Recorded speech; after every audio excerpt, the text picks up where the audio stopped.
To order? I'll get it later. Okay. All right, we need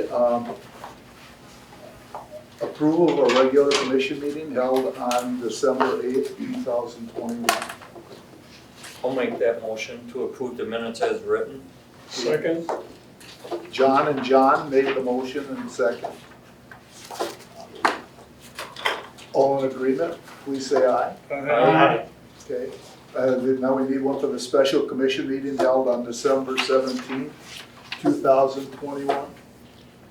Move to approve the special commission meeting minutes. I'll second that. Okay, all in agreement, please say aye. Aye. Okay, that was Jay and Rick. Yeah. All right, we have an action item today. The 2022 budgeted bucket truck replacement. Figured we better get this on the agenda before it gets north of $300,000 and our delivery isn't until 2026. So with that, I'll turn it over to Jason. So what is chassis? What does chassis include? The truck part. The underneath of the truck, everything but the body, basically. Correct. Okay. The engine running, and everything? right, the running gear. The way large trucks are built is a chassis and then it's attached equipment, whether it be a dump truck or an aerial in our case, which would be the boom and the body. Is this for the whole truck, or just the chassis? The whole truck would be the two. We were approved at 240,000 for an entire truck. Right, yeah, okay. But this is not just the chassis, this is the whole truck. Entire truck, correct. And are you comfortable with all three of these suppliers? We have all three of them on our fleet right now. And no Yes. issues with, No, they're so comparable that it's just a Ford, Chevy, Dodge thing is all it is really. What do we have now? Do we have any international trucks in our fleet? We do, Tom, we have 4 international trucks right now. Okay. And to keep that commonality, and we have a dealer mid-state truck service between Rapids and Plover. They're the best.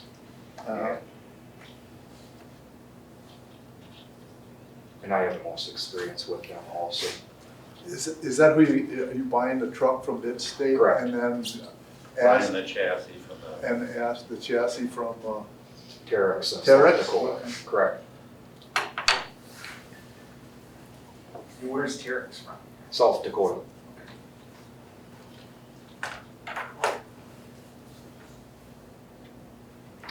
so I would move that we approve the Terex Utilities $244,626 bucket truck.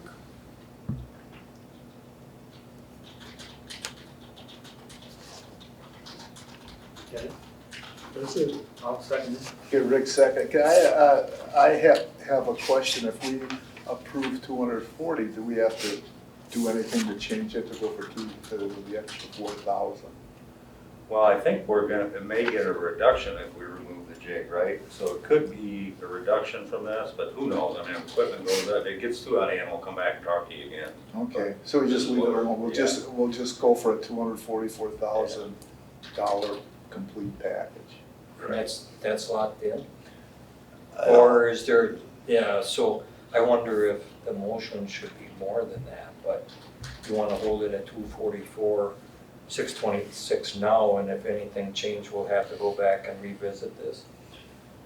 Right, we just need to get it ordered. Get it So, you know, ordered, we okay. Get one, and then we'll come back and let you know where it's at, if it gets too out of hand, for Yeah. sure. You don't know how high it might go. Right, okay.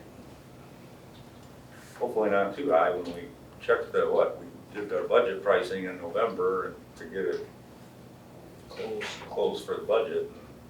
It's already significantly higher than that. Some of the supply chain, I have a kid that works in the industry, I was telling Rick, and you know, the chip thing was a big thing for a while, but now it's just, now it's fiberglass.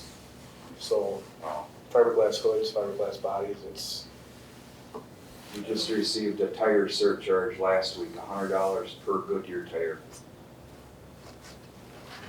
That's a lot You got it. on a $400 tire. That's a lot. Because of, Rubber. shortages.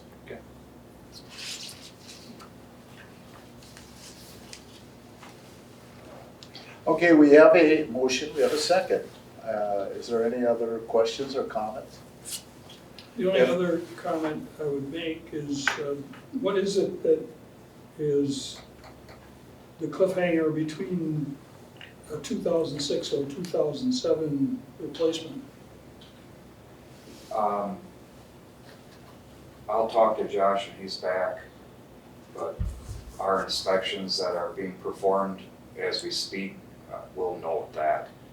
We have one that is in very rough shape. It'll probably be the 2007.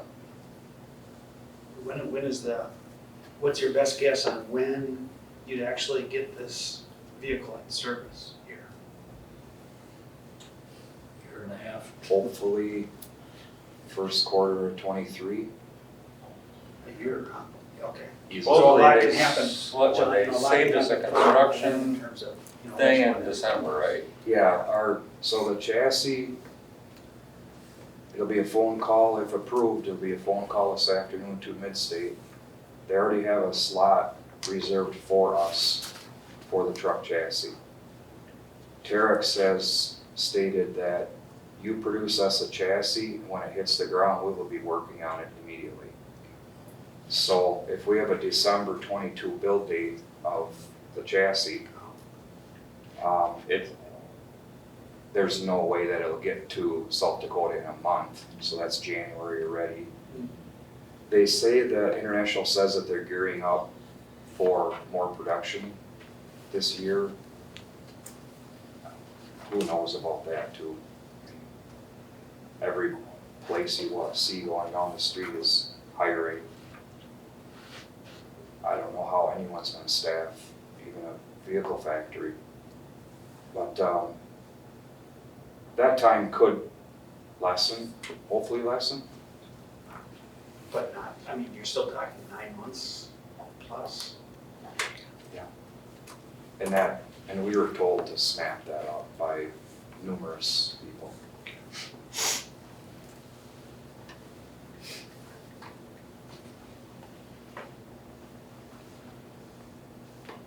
All right, any other questions? If not, all in agreement, please say aye. Are there any nays? All right, thank you. All right, Safety Committee meeting. The only question I had was on Sean's notes. He talked about revising the caustic soda delivery work and procedures. What work was done there? What percent caustic are we using? 50%. And as far as the revisions were made, the procedure put in place as far as how our people interact with the delivery truck. When they come now, we unlock the cover outside where they would hook up to it to pipe it into the building. We also take out a emergency eye wash container that we have that they can use if they get blasted for some reason. They have that. Then our people just stay away from it, stay in the building, monitor where it goes into the tanks. So we're just making that procedure so that everybody knows what to follow. That's followed the same every time. So that was the main thing for the caustic procedures changes. So you will have an eye wash right at the point of when you do the connections? Yeah, it actually sits back here in the retention tank area. It looks like a half barrel with compressed air in it with an eye wash solution in it. That one, they would need it, it's just grab it and spray it and stuff. So our guys would take that out there, unlock the cover, and then they leave the dangerous area while they're filling and just monitor inside, make sure it's going where it's supposed to. And then that's when they're done, the driver would lock the cover back onto it and we go pick up the thing when he drives away, so. Where you unload that, is that a pressure or is that a gravity? They actually use a air pump on the truck to force it in the tank into a line to the building, so it's not high pressure, but it's still enough to move the product. But when you open up that pipe Yeah. for the connection, That line should be empty because they purge it at the end when they get done. They blow air through it to purge all the residual caustic out into the bulk tank. So that should be empty. should be, is not very good with caustic at 50% concentration. Must be is the category you need to be in. The chance of it being anything in there is very, very, very small. It's gonna be laying in there for anything. It's not gonna be under pressure where you can push back at all because it's open on the other end and it's vented, so there's no pressure that can build up within that line to push it out on anybody. Okay, So they took the cap off and just dribble out. all right. I guess I don't understand, is this only a problem when we unload the caustic soda Right, it's only when we get the bulk truck and Semi- and fill our tanks? to fill our tanks. Okay. Otherwise, it's metered right into the unit that, Yeah, we have 3 storage tanks yeah. and then we put it into our day tank and just monitor how much we use daily and everything for our reports and stuff. So that's all internally pumped, you're not touching nothing Okay, and so forth, so. thank you. Because I know there have been incidents at the mills with this where the line had residual in it that comes back when the cap is released. So something you have to be really careful of. Bloodborne pathogens, has that changed in any amount of years? I think it must be the same for a long time. Every year, it's the same thing. It's the same thing, isn't it? I don't mean the pathogen, I mean No. the. The training, The it's a training, refresher yeah. training, right? That's the same old, done in training that everybody needs to be refreshed on Yeah, and so forth. So,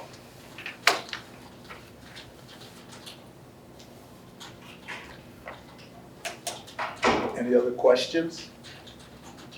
How about we shall do the line superintendent report? Congratulations to the line superintendent and his crew for excellent recovery in storm Yeah, that's and done safely. in miserable and dangerous conditions. Yeah, when the lights came on at 3 in the morning, or whatever it was, I couldn't believe it got done that quick. I figured with those winds, we must have another catastrophe out there. And it's, like you said, kudos to the crew and the line superintendent. I lost 5 huge trees. Did you?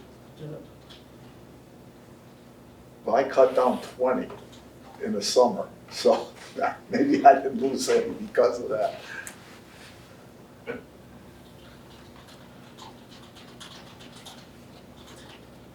Any other comments? If not, the water department report. The water breaks on 16th, was that just any assignable cause or? time of year, the age of pipe, ground started moving. We had 4 water breaks total so far this season. And 2 freeze-ups, so nothing too serious. Yeah.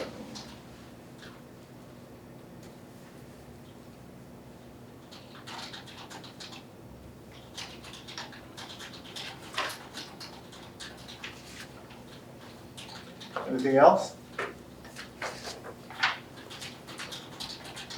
Okay, customer support supervisor.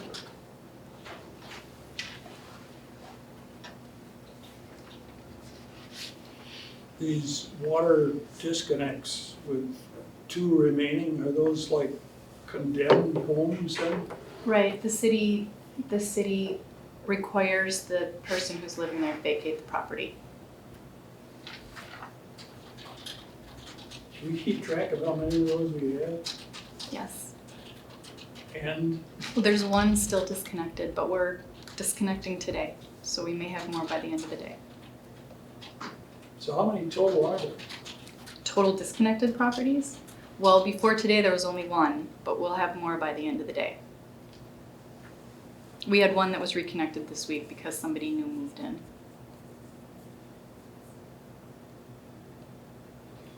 There must be more than one.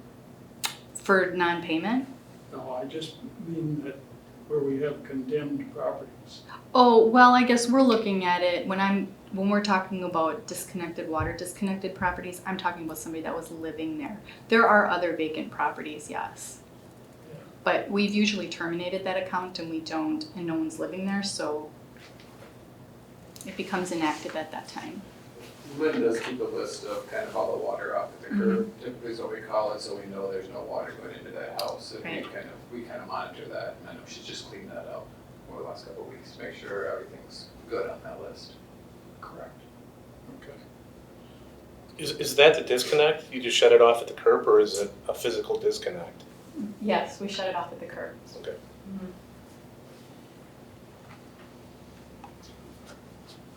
It's a lot more work than electric where we can shut it off from the office. Especially this time of year, right? Yeah. But since we started doing it 4 or 5 years ago, it's been very beneficial to keep balances down through the winter months when the electric moratorium stops. So we continue to do so. Generally, we don't end up disconnecting that many because they come in and pay. But True. I heard a lot of tags were on the last couple of days. So Yes, this was a bigger week. Yeah, the electric move orders and the water move orders, it almost looks like the water moves are half of what the electric moves are. Well, because you have a lot of apartment complexes where they don't have water service, they may have a larger joint water meter where all of the apartments are serviced through that meter. All right. So then that would be considered electric only. Plus, we're not serving water outside city limits. We're in every direction, but one, we serve electric outside city limits, so that's the Yeah. And what exactly is a move order? That somebody just moved and you have to turn it off and put it in somebody else? Right, we don't normally turn it off at all. What we do is, if they don't have a new tenant, that'll go back into the landlord's name, and the landlord will be sent a bill until a new tenant occupies the property. And if there's not a tenant, it should be nominal anyways, except the meter charge? or- Right, usually just the service charges for the month, very little usage, if any. Okay.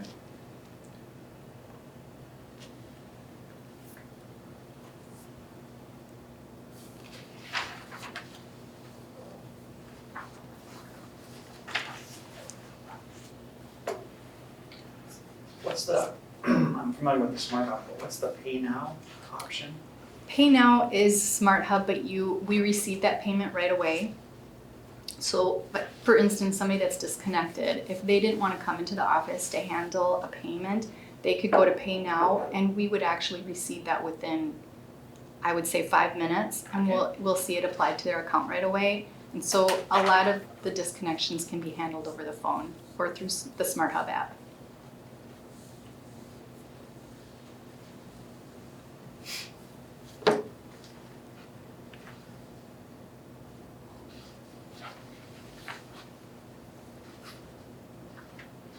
Any other questions of Lynn? Thank you, Lynn. Director of Finance report? It's a degradation fee. So the city charges all utilities a fee for digging up the road, essentially. So we're paying for that depreciation part of that road that is being lessened because we had to dig up the road. additional money maker for the city, is what it is. Has that been there for a long time? No, it just started this year. Really? Yeah. Therefore the question.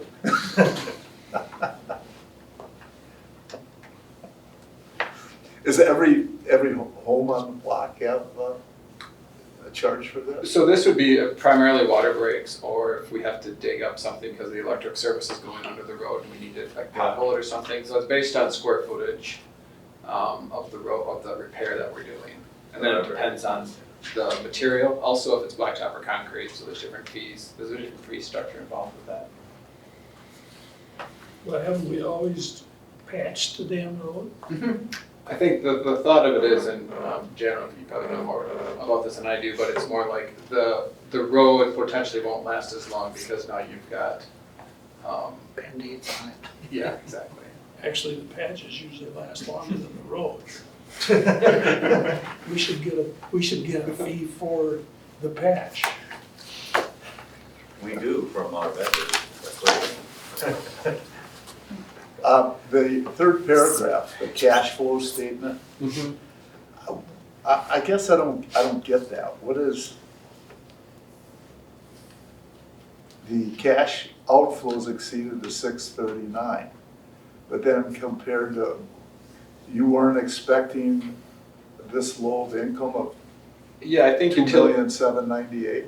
right, I think for the month, our utility receipts were down for a typical December by several $100,000 from what we normally collect, and a lot of that did come in early January, so it's either just timing differences or mail delays, something like that. So normally, we're well over $3 million in a December for utility receipts. Okay.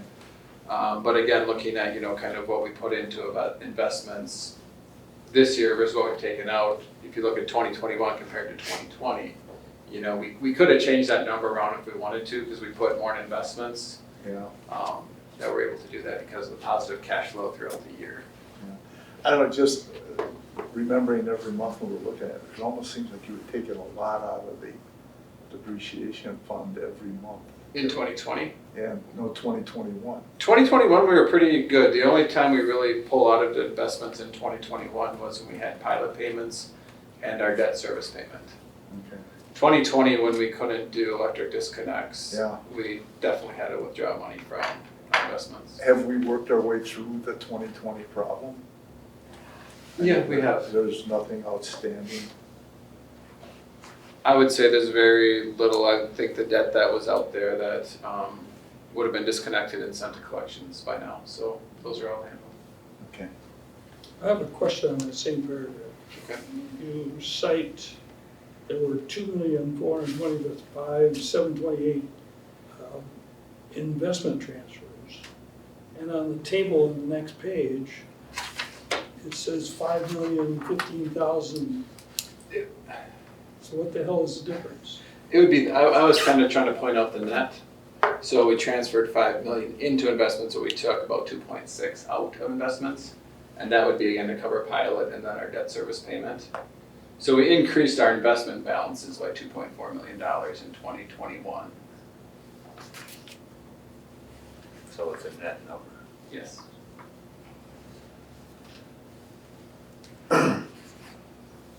Darn accountants.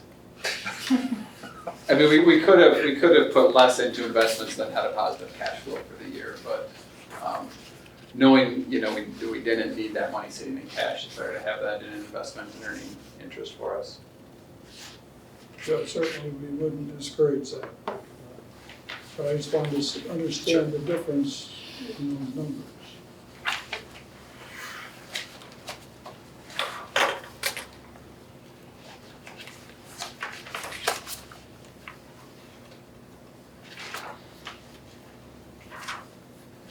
Also, in the sales, current budget versus 221 year-to-date, is the 221 year-to-date number all 12 months or just through November? Through November would be the 2021. Okay. Are you talking both the water and electricity? Yeah, yep, Combined statement? yep.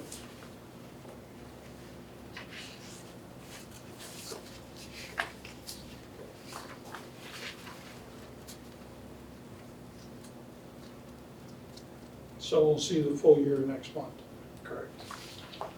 No, on the water income, I have one marked, the depreciation expense.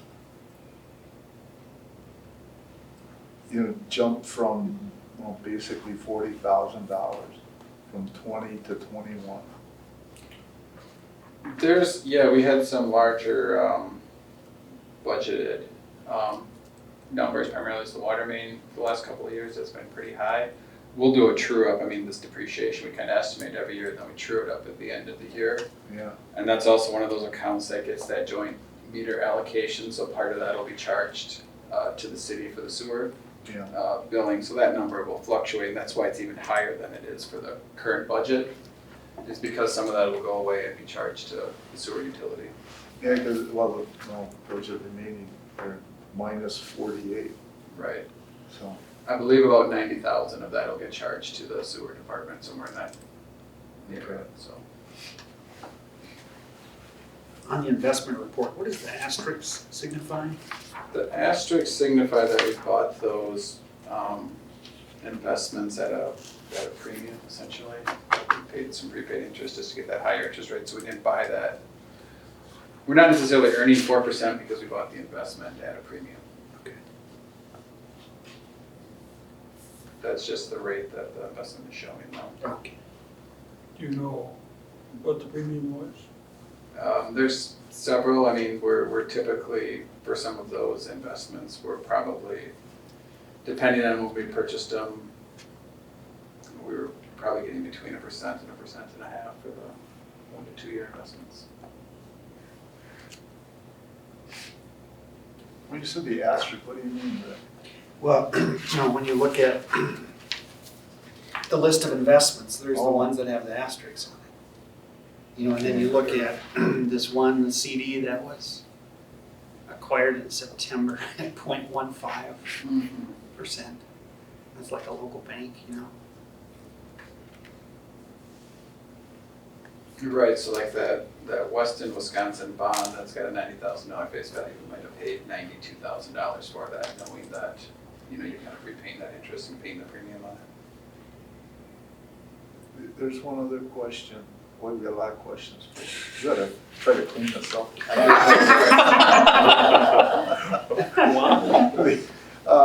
On the electric income statement, on the sales of electricity, you have a line of numbers that are outside, right next to the remaining Yeah, those budget. numbers should not be there. Okay. That's just the difference between 21 and I 20. was what We is do that need to supposed clean to that mean? up, so, yes. Oh, okay.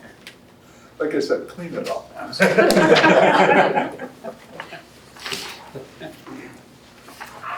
Thank you for all your work, Jeff.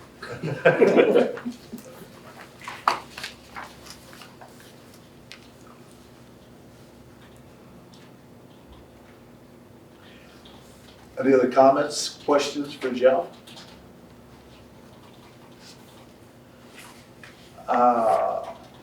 Information Systems Administrator. So the insurance requirements are saying you have to have it in by a certain date or something? The Our renewal two-factor? date is February 1st. Oh, okay, that's, You're gonna meet the deadline? We're gonna come close. We're hoping to get a short extension. I was gonna quote Yoda, there is no try, there is or not. That's right. Or get an extension. Yeah. This multi-factor authentication now, is that just for getting into the system and you Yes. can and can't and having to have a duplicate number to go through? Yeah, it's like when you log onto your bank and then they send you a code. Yeah, That's the same thing. okay. And I take it would just be a few people that would be able to get this code? Yeah, anybody that works from home Okay. will get it, or anybody that has administrative rights for whatever reason to their desktop, they'll get it as well. Okay. For the most part, those are the only people that'll be affected by this.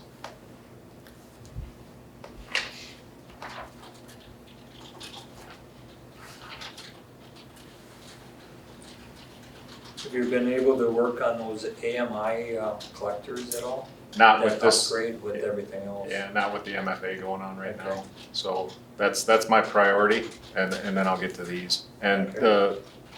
the electric meter guys, they help me out by providing power for them so I can program them and all that. Okay. They're good. busy on some other projects Sure. as well, so. Okay.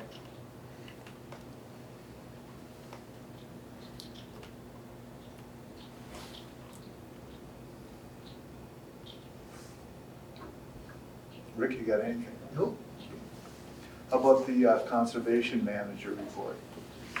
So was Mariani surprised at what their usage and power costs were, or no? Just wanted to better understand. Yeah, they just wanted a better understanding.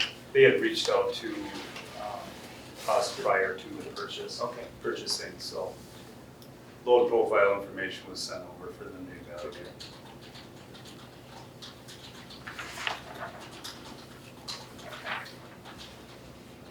Thank you for that scholarship reminder. Welcome. And so has that been out in the city time, or? I didn't see it. Roxanne, correct me if I'm wrong, March? That's going out twice? Oh, okay. Yeah, okay. And I was just gonna give you some feedback, because I know you, you had visited Grace and gave some recommendations at Grace Lutheran. And we just got a report last night that they spent a total of $1,400 on the LED light replacements, but they got a $500 rebate from Focus on Energy, so thanks Good to know. thanks for your help there. You're welcome.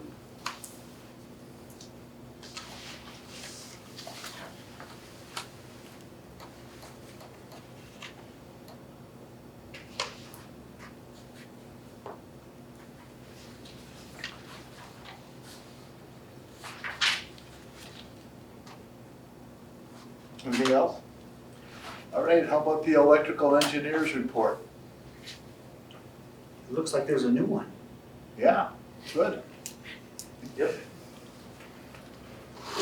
Is there any expectation that we're gonna have difficulty with these new PLC processors?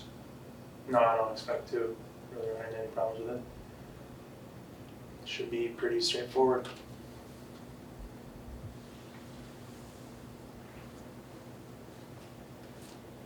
What's the main cause of the UPS failures? Is it just that, just age, the batteries can't Batteries charge don't. anymore? There's a circuit board in there that's monitoring everything. Once in a while, we have a problem with that. We have, over the years, have had a difficulty finding a very reliable UPS. Do they use lithium-ion batteries, or?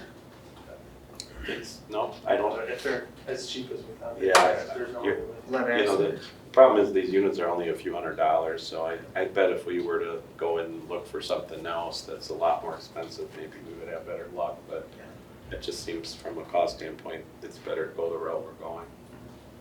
But yeah, I think the main thing is about after 4 or 5 years, the batteries are needing to be either replaced or you need a whole new unit. I was just amazed, we had a truck that we were trying to get started, and Gary's towing came out, and we had a little unit like this, right? And I said, now we already tried jumping it with, a truck, full revved up and everything. He goes, this little thing will start a semi dead, 2 batteries. And sure enough, started it right up, but it's just amazing the amount of energy packed into this little pack, so it got me thinking about these UPS systems, what they're composed of. Sure. Of course, it'd probably be much more expensive. Right. Yep. Are there several of the UPSs that will need replacing? Are you going to replace so many a year, or? Right now, we just replace them as they fail. Okay. So that's what the plan is to keep this spreadsheet going, so I know when one is about to die, so we can replace it before it dies and no problems with it. It's good to have that inventory. Yeah. Are they tested? Do you test them? We don't test them because of the $300-400 price point. We just don't feel that's worth the time. But probably replace about 4 or 5 a year, I would guess. Yeah, I think I looked back through emails and stuff, and I think we had, 4 replaced last year, and Yeah. that was only. What's our total? Do you remember that? How many do we get? UPSs, I think it was around 17 or more. I think it's a lot more than that. Yeah. Probably. I'd have to look. When they fail, it doesn't cause other problems, that would be more than the $400? It depends how they fail. Sometimes if it's just the battery, they'll bypass and the PLC will stay out. Other times it'll actually go power to the PLC and to the fiber optic converter. Then you just lose, communication to that whole line, device. Okay. Which then you got a problem. So, yeah, I have to claim ignorance. What is a UPS? uninterruptible power supply. Uninterrupted power supply. So yeah, so like, let's say we got one of our wells and we're always monitoring the water level of the water tower. By doing that, you have a PLC out there and you've got a pressure transmitter that's telling you the height. Well, to get that information, we're fiber optically talking to it from our building. So now let's say you have a power outage in that area of the city. Now you don't want the power outage to, you know, interfere with your reading of the water level. So you have these UPSs on there to keep that little unit powered up so you can keep communication going. And, you know, most of our outages are fixed within an hour or less. So you just have this unit size to handle that load for an hour. And it also helps you with the lightning strike. So water towers are susceptible more to lightning hits and frying the equipment, and so once in a while you'll have one fail from a lightning strike as well. Battery storage being on the forefront as far as technology in the industry and battery improvements, we might want to do a little more due diligence, seeing what our options are. Yeah. I know we've been doing Yeah. this for a lot of years, Yeah. but just to see what's out there. And since it must be, there must be enough of them that we have to do some type of. Well, the wells, substations, Yeah. water towers. How many, you think? I think we're in the, 17. yeah, I think we're more in like around 30 probably. 30 of them? Yeah. So is there a program to go and, That's what Tyler's working on. you do have that, huh? Yeah.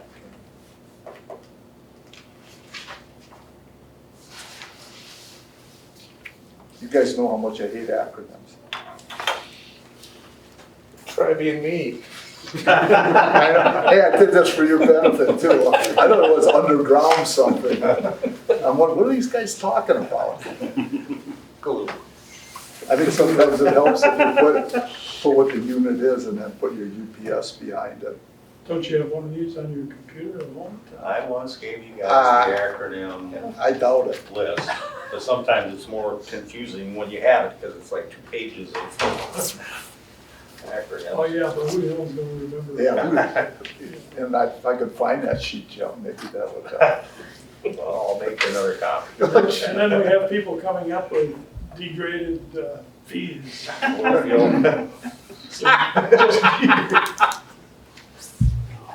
Good one. That's a new one, that's not on our list. The city made that one up. That Todd, the intersections with the grid smart vehicle detection cameras, how many intersections are monitored or?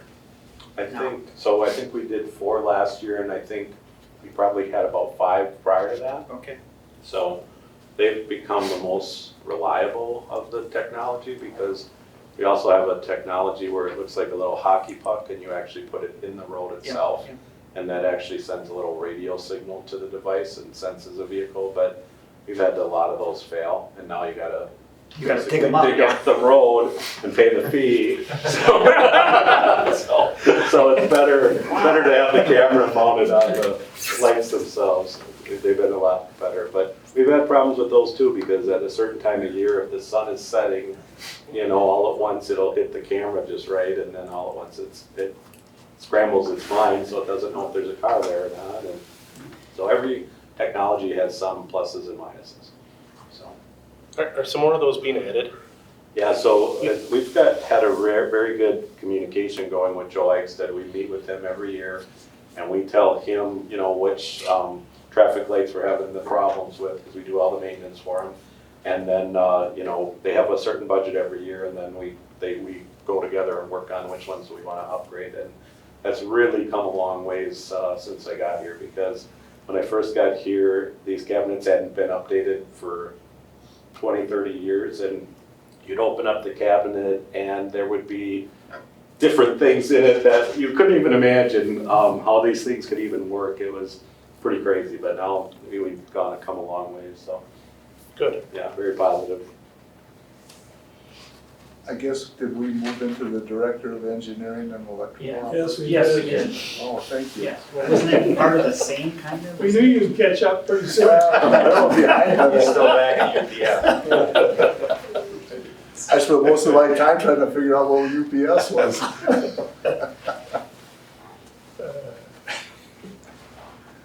then congratulations on 100 out of 100. Are those like plaques somewhere? Do you have like a trophy? Yeah, they're in or my something? office, you'll have to come. Okay. We got the last one always in the front lobby, Okay.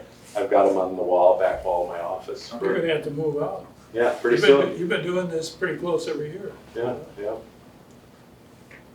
Excellent. Good job. But we expect 110%. Thank you, Chuck. Yeah. There's no bonus questions on the No. application. They have.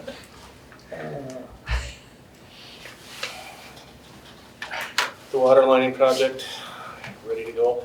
Yeah, that's probably more Dale, the water lining project. Where are we at with that? We're supposed to have a meeting with the DNR via phone Friday and stuff like that, and talk with them on it. And waiting for, as we get that done, I'll wait for their approval and the PSC approval and stuff. So once we get all that, then I'll move forward with the, going out for bids and stuff to know where we're at. Hopefully get things set up for, hopefully earlier this summer, and all depends what they have for time frame when it gets to all the approvals going through. Is this gonna, is the average person gonna even know we're doing this? Well, they'll see us out there. I mean, besides that part of it, will it affect their service? It won't affect their services. This be, when we have one line down, or the line down doing that, we'll route the water a different way into the plant. So it should not really affect the distribution system on the customer side. Okay.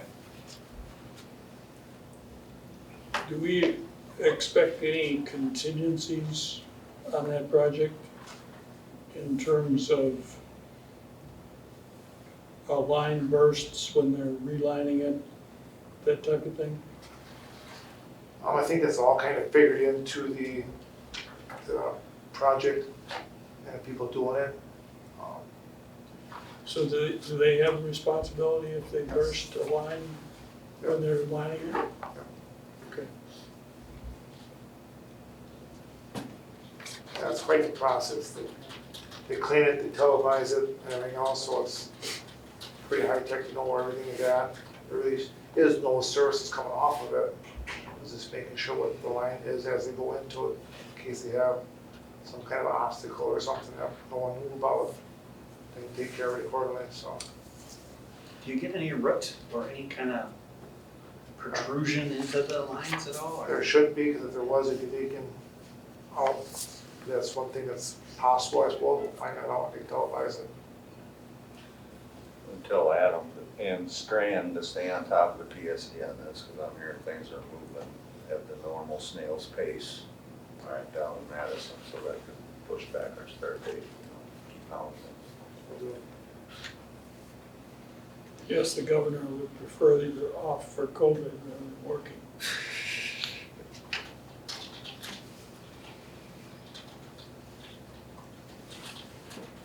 They're still all working from home, PSC. Yeah, the Madison. The government. It's interesting. You work for the government and you're not in central work.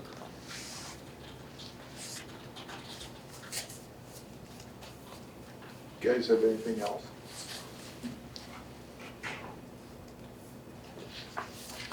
If my memory serves me, I think we have to go to the general manager's report.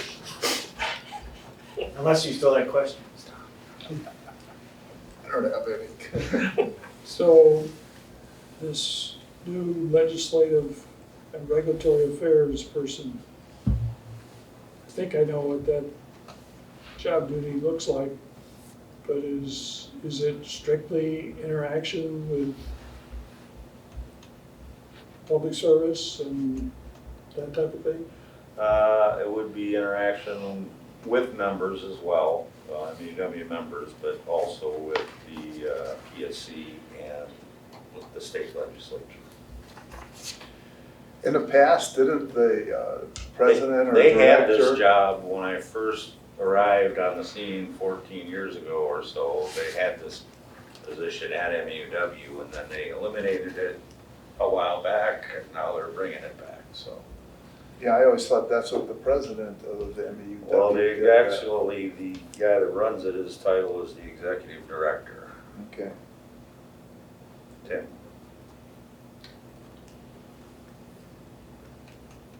And so So the we'll race, see how it goes. In the past, the executive director did do the legislative. Yeah, MEW also has a lobbyist that works with Yeah. state legislature on a normal basis, the camera group, so.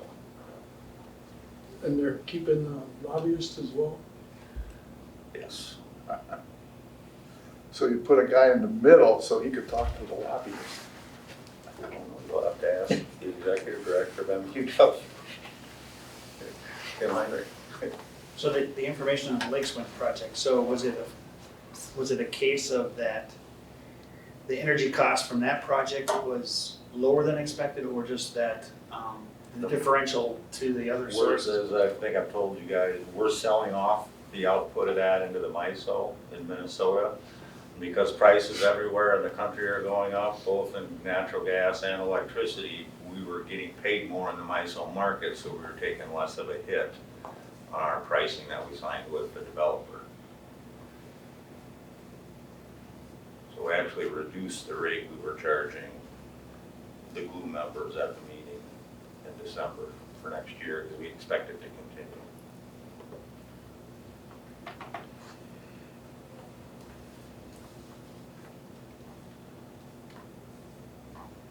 But that's such a small portion of our portfolio, it doesn't really have a net impact on electric rates.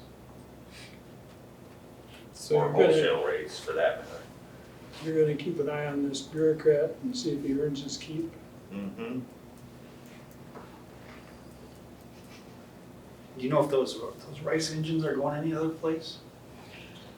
I doubt it because they're ship engines and they've been there for years. Okay. Where are they? And I doubt they have anybody else on the line because I know that since we've officially let the PSC know we withdrew our request and we let Tote know who we were buying the engines from, that we weren't gonna buy them, then they came back and tried a full court press again and get us to do the project, but we shut the door on them, so. And they were Wartsville, right? Ordswoods, yep, And where are they physically? in a Seattle warehouse. See, So it cost us almost $2.5 million just to get them here. If you can find a driver. Johnny Cash, he'll take them one piece I at a think we're time. planning on using the railroad to get them here most of the way, but.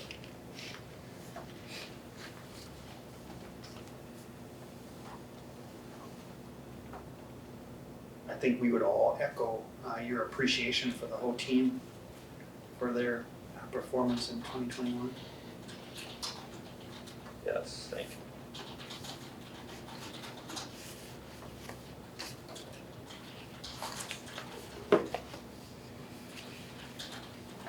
Any other questions or comments of Jim?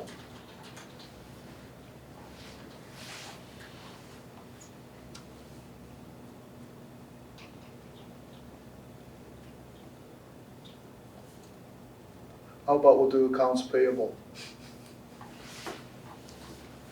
Non-resident inspections.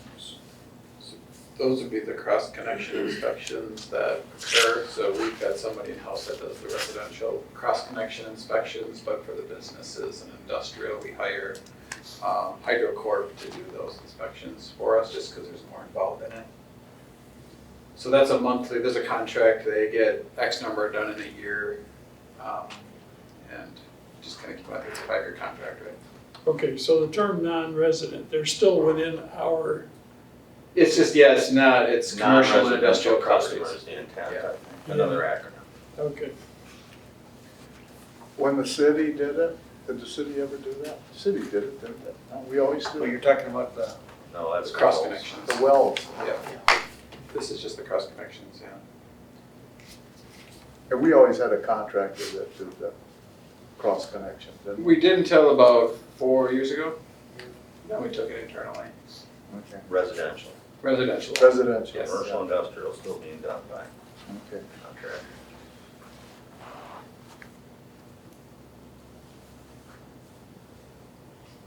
FR sweatshirts. Fire retardant.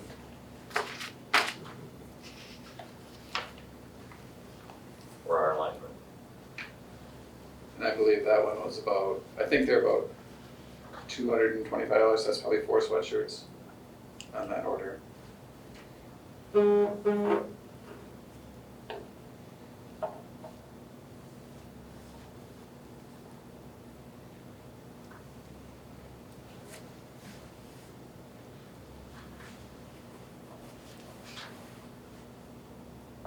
Nobody has, no other comments? I don't, How about you, John? I don't. There seemed to be quite a bit of directional boring lately. Yeah, just I think end of the year invoices that. Is might that have what it came in. is? Yeah, because you didn't see that much during the year. Yeah, the real big one was the Metcalf subdivision, so they gave us the invoice for the entire subdivision. That was the one that Oh, was, okay. yeah. I take it you just started a little bit into the Metcalf subdivision. No, that one should be pretty much done. And is that all the houses in the Metcalf subdivision? Well, it's the most of the, I mean, it's the primary lines and then the customers that Back agree. up to one another, the lot lines back up and you have Yeah, but you know, customers have the service that goes to their house from the pole. They have the option of then paying that and having that put underground or not. So some of that's, if you have a customer that doesn't want to do it, can't force them to do it, so that stays up. Okay. Yeah, and then we still have to maintain it. well, yeah, you do. But when it comes to storms, since we have our primary up, it'll be a while before we get there if it's one service. Right. And then, let's say So we they're- stressed, try to get a lot of people to do it. And I think Metcalf did get a pretty good percentage of They what did, they're and also let's say that, the tree takes down that line and it tears the mast off the house. That's the customer's responsibility to put the mast back on, so. You know, what is the activity that's happening on 54? What are they doing there? To Plover? I haven't driven 54 in quite a while, so I'm not sure what's all happening. Like There's what a is, bunch of track trucks out there, and I don't know what they're. I know that the Hayes trailer park, we were boring that, but you know, that's the only activity I think we were doing. So, but I don't know of anything else.